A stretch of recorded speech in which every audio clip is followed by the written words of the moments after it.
So for today's vlog, samahan nyo na naman ako sa panibagong resto bar na kakantahan namin.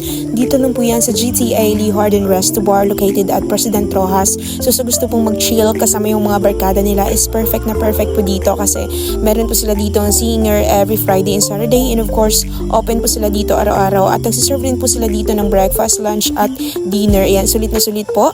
At ayan, kasama ko rin po dyan si Tita Annabel. Ayan, yung kapatid po ng owner ng GTA's Resto Bar. And of course, nandito po yung ating mga first performer. At kasama ko rin po dito si Ate Jaja. Ayan, isa po siyang comedian singer. At gusto po nga magpakanta sa kanila, ayan, pwede po sila sa lahat ng event. At pakikontak lang po sa kanilang FB account, Jaja.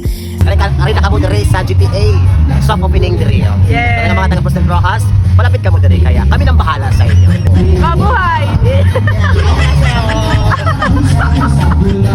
At ayan, after po ng chikahan is kumanta na po kami dyan ng aking partner na sinong Robert. Ayan, so kami po yung Tones Duo from Pilar Capiz. Kumakanta rin po kami sa mga events. So sa gusto pong magpakanta sa amin, ayan, pakikontak po sa aking FB account, Chiki Obligar Bakaling. And of course, yung bongga po is meron po nakijaming sa amin na dinaipa po yung si Maricet. Ayan, pakinggan natin.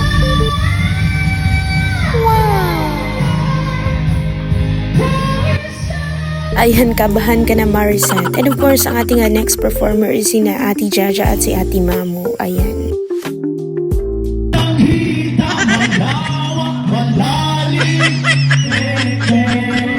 And of course, shout out din po dyan kay Tita Jane. And of course, saya one time na. Ayan, ditong-dito mo talaga makikita yung enjoyment ng mga tao. At yung mga galawan, sobrang kakaiba. Sobrang saya po dito. Ayan, kitang-kita nyo naman yun. Ayun, so once again, in-invite ko po kayong pumunta dito sa GTA Lee Harden Resto Bar located at Ibaka, President Roxas. And thank you for watching.